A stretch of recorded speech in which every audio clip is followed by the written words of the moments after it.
Let's take a minute and talk about peppers.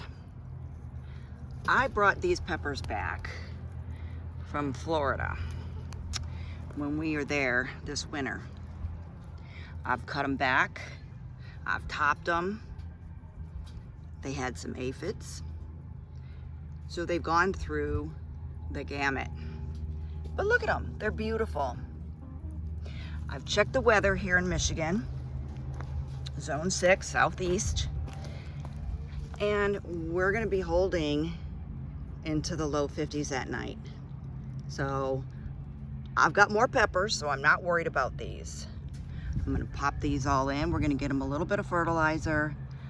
We're gonna give them a row cover for quite some time, just in case Michigan decides to do something stupid, like give us a freeze. But I'm hoping not. The lilacs are in bloom, and that's usually a sign for me to get in the garden and just go. So we'll keep an eye on these. We'll see how they're doing in the next garden update.